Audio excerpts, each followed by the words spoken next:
really frustrating. This is like my fourth or fifth time live streaming, attempting to live stream, attempting to record, and for some reason there's a ton of glitches. There are a ton of just troubleshooting that I need to do. I'm basically just using a it's literally called Restream. I don't even have like a paid membership with this platform. I have a paid membership with my editing software, and so I could not use like watermarks. And then I'm having trouble with my computer. I was trying to buy the premium membership on this platform, and I was having trouble connecting my card, verifying my credit card to pay for this thing. So it's been a day, the past 2 days actually, and I'm just like trying to get on here and just trying to really spread this, share this message, not spread this message, but share this message with just with YouTube. And I don't think that it's going to really get anywhere, honestly. I don't know. I don't really make a lot of traction anyway on my YouTube channel.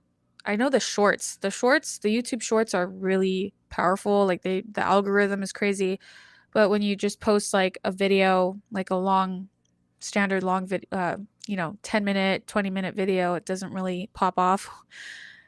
But I just want to share this message because I really feel like this is what's going on in the church. I'm observing it, and I want to share it because I think we should just step back from everything that's happened since last week, from especially engaging in the political arguments that a lot of people are having since the assassination of Charlie Kirk.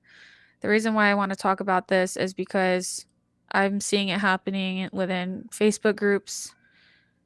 I mean, it's crazy, just like Catholic Facebook groups, how divided Catholics are regarding this, and it's kind of sad. And I'm not really here to talk about who's right and who's wrong, in the sense that I'm only here to really refocus our hearts. I want to help with that because I feel like that's where I'm at right now. I want to refocus my heart on what's going on, on what does God want us to do from here? Because it's clear there's something going on spiritually in the spiritual realm. One of my good friends shared with me, like over text, she was saying like, there's something happening. There's a shift in this month, and I felt that too. I really did. I really felt like God was actually telling me that there was going to be something happening. Like there was going to be more diabolical activity. Not that he said that to me in like, words or anything like that, but I really felt like as I've been deeper in prayer and reflecting and just trying to listen to God's voice, and really I've been only just trying to listen to like what he wants me to do. But I felt like he was telling me there's going to be more diabolical activity. And that's why for my last video, I was talking about St. Michael, the intercession of St. Michael, some of the miracles that have been documented by St. Michael, and the devotion to St. Michael for his intercession.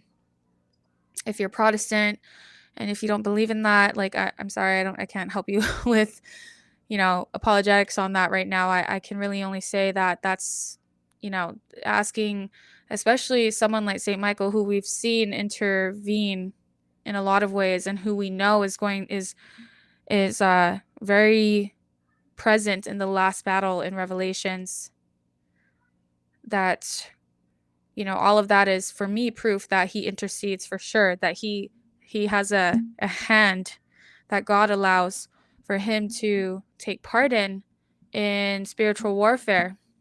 And so with all that said, my topic for today, I guess, is for us to understand that and see and step outside of everything that's been going on. And, if you're in the comments along with the other keyboard warriors out there who are just kind of arguing about the evils in this world, and, what evil triumphs, or what evil is more important to talk about versus this other evil, and just all of this, right? let's take a step back. Let's take a step back. But let's also think about how we've been acting. Sorry, I got like dog fur on my mic. Let's take a step back. Let's think about how we've been responding to everything. And yes, we are going to talk about Charlie's assassination because that, like everyone's saying, there's been a big shift. We cannot deny that this has caused a worldwide shift, honestly. Like I said, my friend messaged me even at the beginning of this month that she felt that there was going to be a shift this month. And I also felt that too. I felt like there was going to be something happening. And when I started to get more of the just God kind of hinting or telling me that there was going to be more diabolical activity, but I also knew that this was something that we needed. Like, this is something that we needed to wake up to. And whether or not you like agree with Charlie's politics, and Father Leo, look up Father Leo and his recent video on Charlie, because from a Catholic perspective, from the church's perspective, he breaks down and he talks about, like, you know, the type of life Charlie lived as a Christian, right?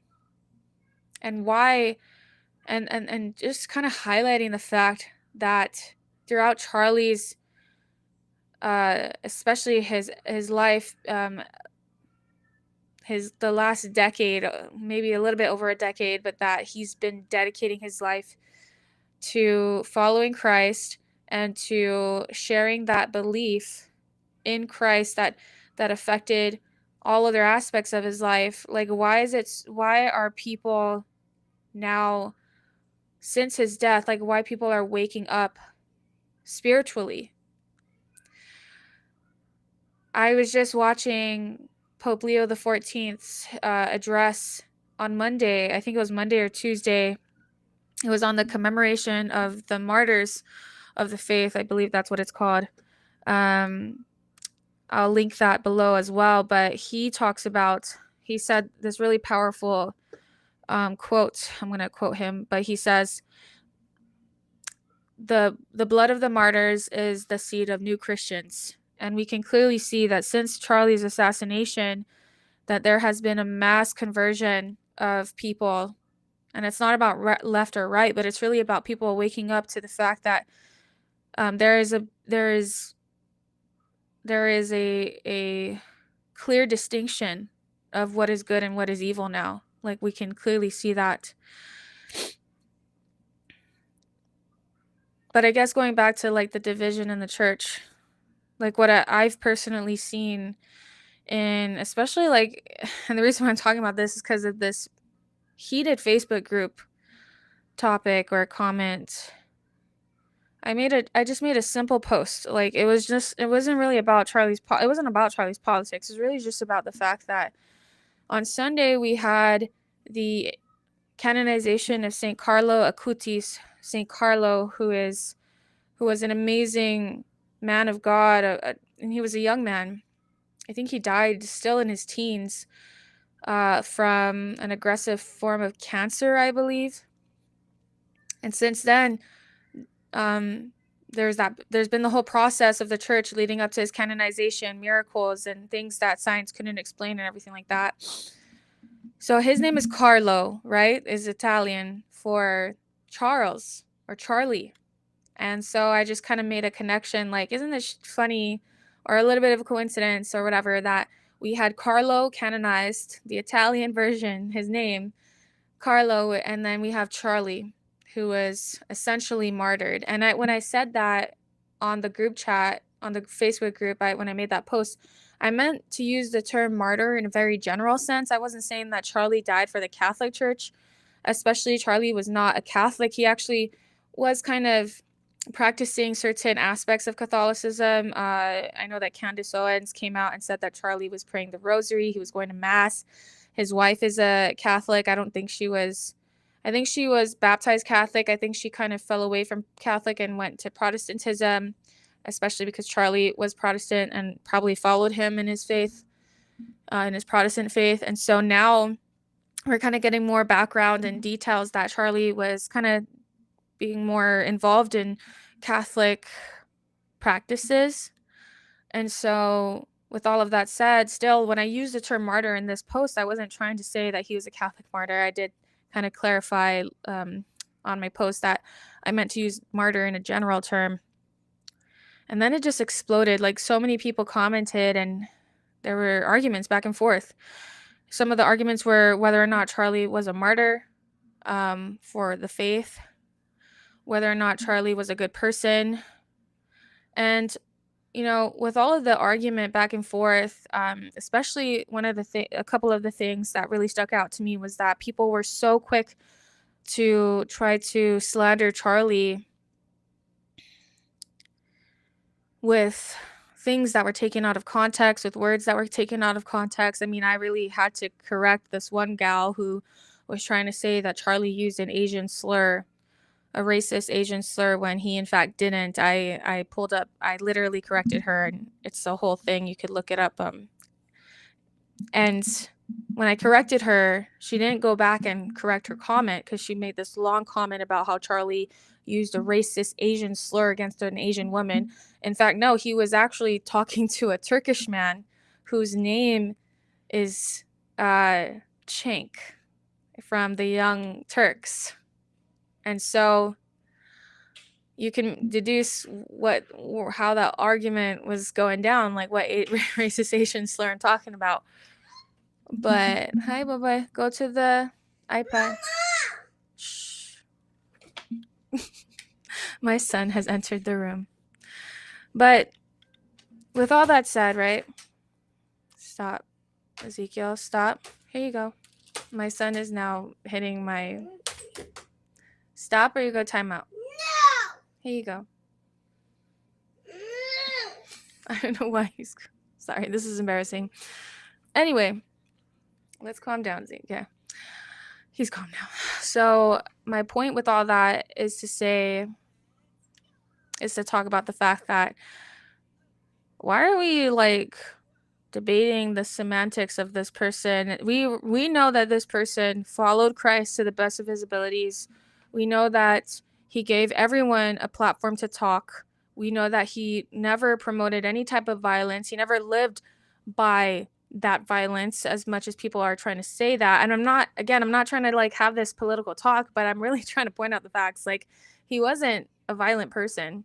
In fact, what really astonished me is that people weren't even appalled by the violence that ended his life, by the clear act of evil, the wickedness of Satan that he was met with on that fateful day.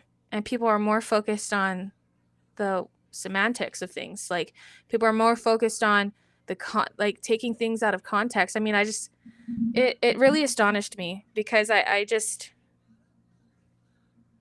even one of the things that another mom said was, well, he said things this way and that way. Is that something that Jesus would do?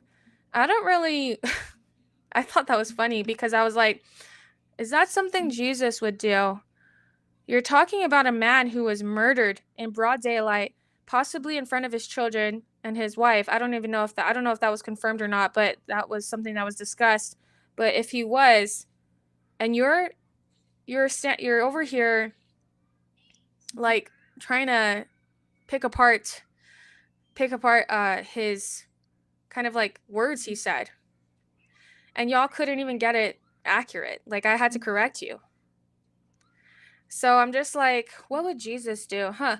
Maybe we should think about what Jesus would do right now versus like trying to pick apart his soul and judge his soul, because that's definitely not what Jesus do.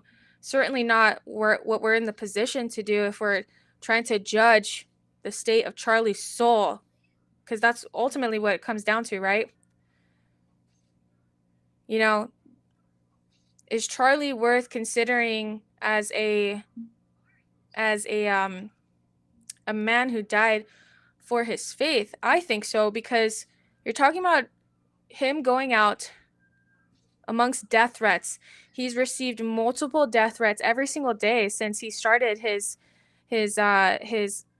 movement, his campaign, his ministry, honestly, because he used the universities as a way to also preach the gospel, to share the gospel. We can see that in so many videos. I mean, go through all of the footage. When people talk to him, they're talking to him about Charlie.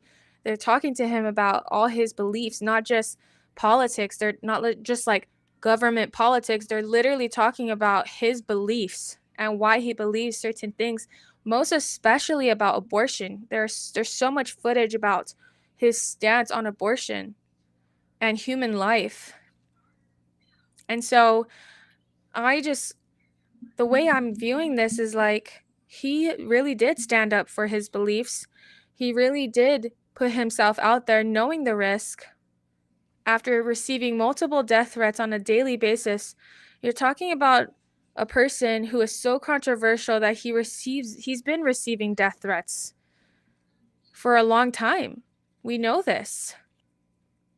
So I believe, yes, he did die in one aspect for his faith, because his faith influences his beliefs, right? I remember, I think it was Candace talking about how her husband said, theology is everywhere. Theology is everything. And I just thought that was such a great way to look at everything, because sometimes people get so caught up in the politics of things, but they don't actually think of the theology of things. And I don't know if I'm really making sense or not, but to me that makes sense. And so with all of that said, right, I'm really trying to get to the point here, but what I have been even trying to get from God since Charlie's assassination, like, God, what do we do now? What do you want me to do, and how do you want me to look at this? And the first passage that came to my heart after Charlie's assassination, especially, was the Beatitudes, Matthew 5, 3 through 12, I believe. The Beatitudes came to my mind, came to my heart. And so, let me just try to pull it up here. Where is my history at? I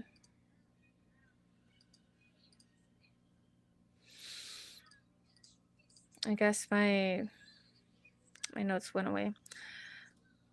So I thought of the Beatitudes, and what I really thought about was the part about the persecution. Blessed are those who are persecuted for righteousness' sake. Something to that effect. Basically saying, blessed are those who are persecuted for living a life that is, I would say, very similar to Charlie's, where he was promoting the gospel. He was living a life where he was trying to encourage people, and Father Leo talks about this, like, he was trying to encourage people and show people that, you don't have to live, especially when he went on the whatever podcast, Father Leo talks about this, like, he was trying to get these women, these girls that were in the, sex industry, to leave the industry and just to find someone that truly loved them and to live a virtuous life. Like, that type of stuff. He was out there, like, helping women, especially in those particular moments, to understand their worth. And so he was being persecuted for all these types of things, right? And then later on in Matthew 5, Jesus tells us to love our enemies. So you have the Beatitudes, where Jesus really talks about, blessed are those who are persecuted. Your great is your glory in heaven, or something like that. Like, your glory will be great in heaven, right? But not only that, but no, you're not just going to be blessed or glorified in heaven for being persecuted, but right now, as you're being persecuted, love your enemies and pray for them. I thought that was like the biggest message for me since Charlie's assassination. And amidst all this controversy, all the drama, all the arguing and bickering, the fact remains, there's a mass conversion of people from all walks of life coming into the church. We can see that. It's reported everywhere. So many people are talking about how they're just inspired. They don't want to wait anymore. They don't want to put it off. They don't want to prolong their callings. They want to answer the call. And then I also want to talk about Pope John Paul II. St. John Paul II, he's a saint. At the time in 1981, he was Pope John Paul II, and he was, everyone knows him as like the most loving pope, right? And yet he was also controversial. And in 1981, he was shot, and he almost died. And the person that shot him, they arrested him, they put him in a jail cell, they put him in jail. And you would think like yeah, let's keep this man away from Pope John Paul II. No, Pope John Paul II said, hey, I want to talk to him. Like, I want to see him. And so he goes to his jail cell, and instead of just standing outside of the bars of the door, whatever, right? Whatever the cell was, instead of just standing on the outside and talking to him through a little peephole thing, whatever, he actually goes inside the room and he sits down face to face with his would-be assassin. He forgives him. He prays over him. He talks to him. Even when this man died, his would-be assassin, St. John Paul II went to his grave and put flowers on his grave. It's radical to love your enemies. It's radical to love your enemies and pray for them. That's what I'm trying to get to over here. Like, I was getting caught up in all the comments and all the arguments about, trying to defend Charlie myself. I'm personally on the side that, as a whole brown minority, right? I'm personally on the side of the fact that I don't think that Charlie was promoting violence. I don't think he was a racist. I don't think he was anti-woman. As a whole brown woman, I don't believe that. I just can't. I've listened to his stuff. I don't agree.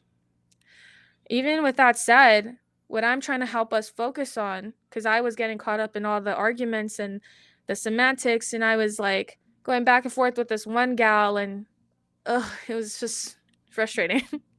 And I was in my head, I was like, I just need to hug this person. I need to just stop. Because at the root of it all, we need to come together. We need to share Christ with others in this very difficult moment in time. And it's not just about Charlie's death, it's about everything that's been going on leading up to his death. Because like I said in my past video, I literally felt like God was telling me there's going to be more diabolical activity. Because at that point, you had the Annunciation shooting, the 2 children that were shot. Rest in peace to those 2 children. And I believe there should be an effort into looking into possibly naming them martyrs for the faith as well. We had the Ukrainian woman, Irina, who just horrifically died on the transit. And then the same day that Charlie was shot, there was also a shooting at a Colorado school. And obviously there's been more just evil acts of violence, not just like disagreements, but like evil acts of violence manifesting. And so I felt like God was just really telling me that this more was going to happen. But this is where we have to see that God is bringing good out of all of this. God is waking us up, honestly, waking us up and calling us to really understand what's happening and to see that this isn't just about flesh and blood. This is about, in scripture, like powers and principalities and the end times, honestly, the last battle, like what I was talking about with St. Michael. And so one thing that really stuck out to me was I've been watching The Chosen again, and it's crazy. There are a couple of coincidences. The love your enemies scripture, that I think that was the gospel literally the next day or that week or whatever that Charlie was assassinated, to love your enemies and pray for those who persecute them. And during this whole week, it's been 6 or 7 days, I've been watching The Chosen as well. And it's so funny because like when I'm on specific episodes or a specific season, it kind of aligns with the season of the world, like what's going on in the world, the current events. But there was I was on the episode of Jesus reading the prophecy of Isaiah, and he proclaimed that that prophecy was fulfilled. And the rabbi that was listening to him talk, the rabbi was like, Jesus, why aren't you talking about vengeance? We need vengeance right now. Like, our people need vengeance. And Jesus was like, vengeance is in the future. I'm here to repay the debt of sin. I'm here for sin, for sinners.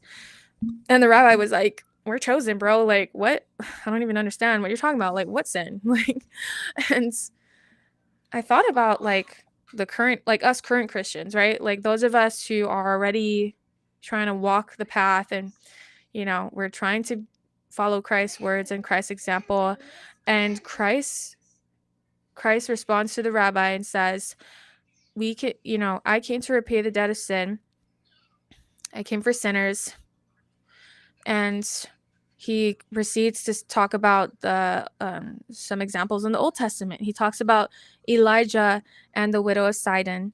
And the widow of Sidon was a Gentile. And in the scene, Jesus says, like, yeah, there were a ton of widows.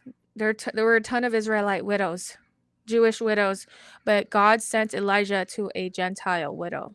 And he miraculously gave this widow, a provision during the famine. And you have to think, like, why would God send someone to help an enemy of his people? You know, essentially an enemy, right?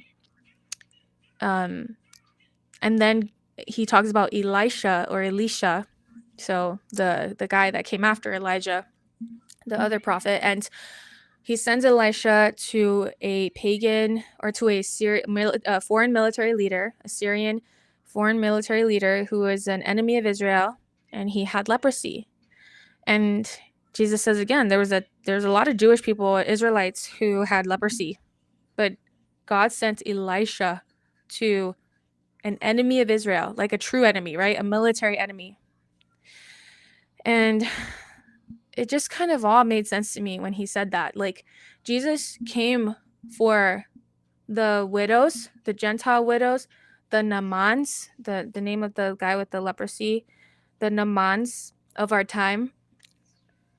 And these are people who are willing to listen to God, who are willing to you know, whatever Elisha told Naaman to do in the water, whatever, wash himself like 7 times or something, right? Jesus wants these people. And when I think about Pope John Paul II's would-be assassin, how he treated him, how he showed him what Christ would really do, right?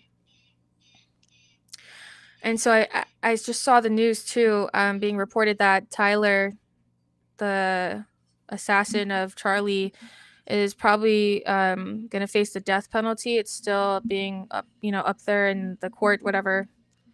And even so far as to be executed by firing squad. And I just thought, wow, that's intense, man.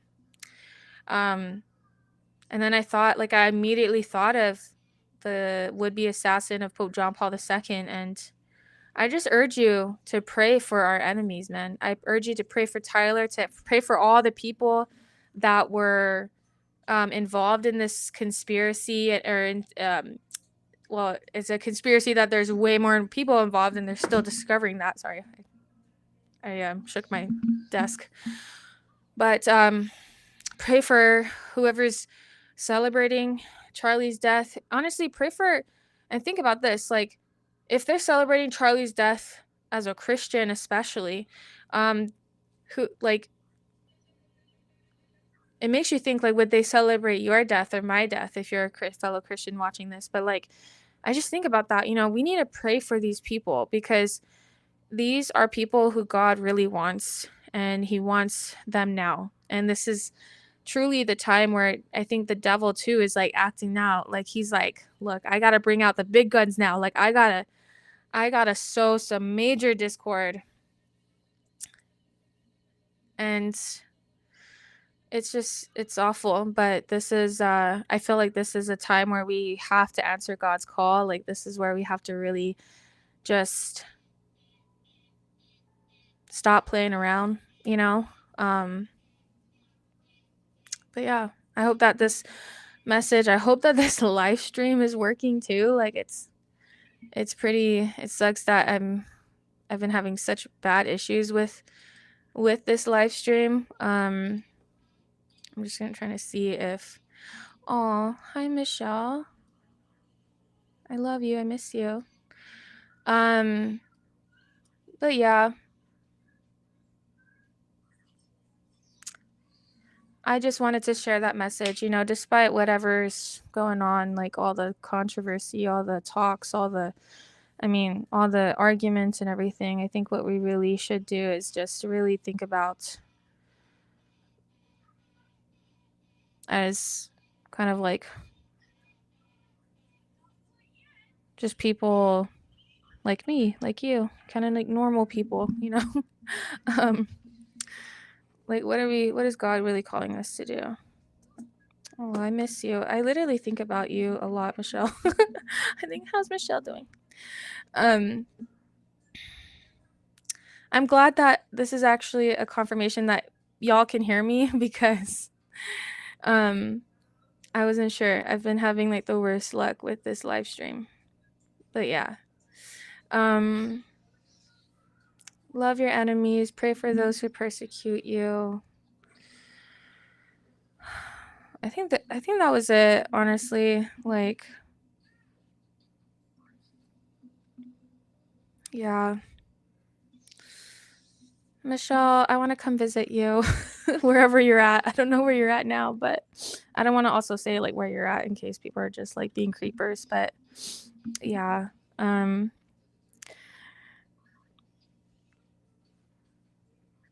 I don't even know anymore.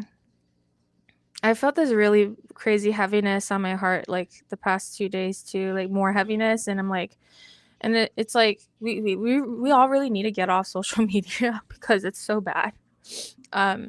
Like there's just so many filmed atrocities, like people hurting other people, and I'm just like, hi. Oh, still in Europe. Well, you inspire me as always.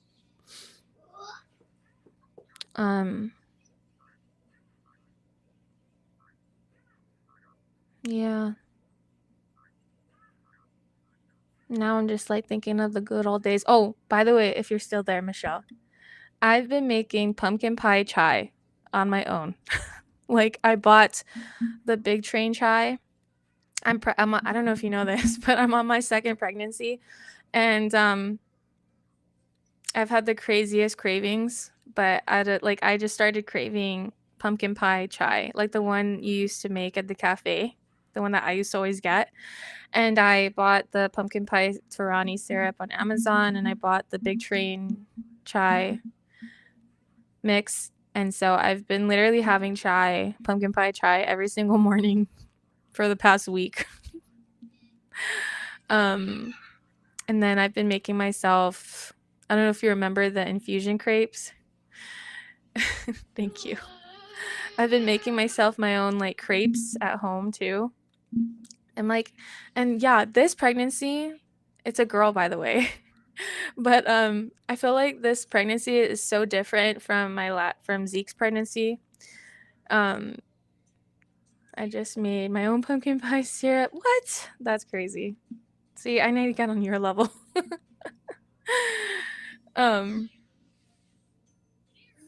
Yeah, that sounds amazing. Oh my gosh. Yeah, I've been more domestic lately. Yeah, I've been making pumpkin pie chai. I've been making like crepes, like pesto ham crepes. Pesto turkey Swiss pesto crepes. I made like some Cuban chicken because Jason, my husband, is like from the Caribbean. Well, he's Puerto Rican, but like those Caribbean tastes with like the cumin and the oregano and all that stuff. And yeah, it's been good. I'm due in December, so my stomach is like already I'm pretty big right now. I can't even stand up because my shirt doesn't fit me properly. Like my shirt is like kind of short because my stomach is big, but I'm like 6 months now, and like my stomach feels like it's like it's 8 months, but yeah. Yeah, we're excited. Yeah, definitely send me a message, or I'll send you one. I don't know if you're on which. Well, you're clearly on YouTube, so I'll just message you maybe on YouTube or something, or I'll send you an email. I actually need to clear I don't even want to talk about it because it's my email, my spam email. I have like a spam email, and it's a lot. But yeah, yeah. Let me know. I'd love to catch up with you. I'm just trying to do stuff over here. You've inspired me, like obviously with all more like planner and printable stuff, but yeah, I've been trying to get on it, like do more. And it's kind of hard. It's not hard, but it's like I've been trying to navigate using AI and things like that, and like what that, you know, if there's,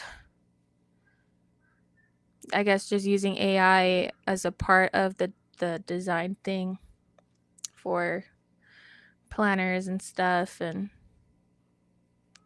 anyway, okay, I'll message you on Facebook. Still, I'll hit you up, girl.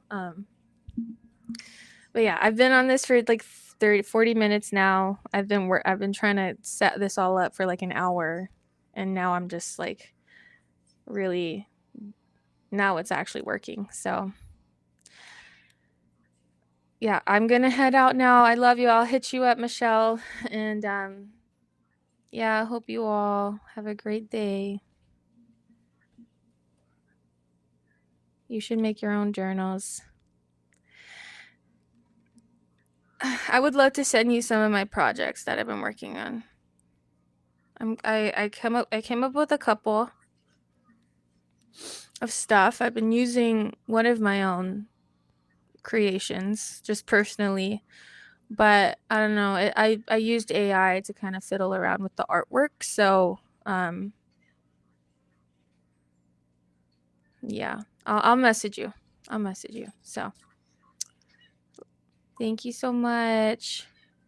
Okay, love you. Bye, everyone.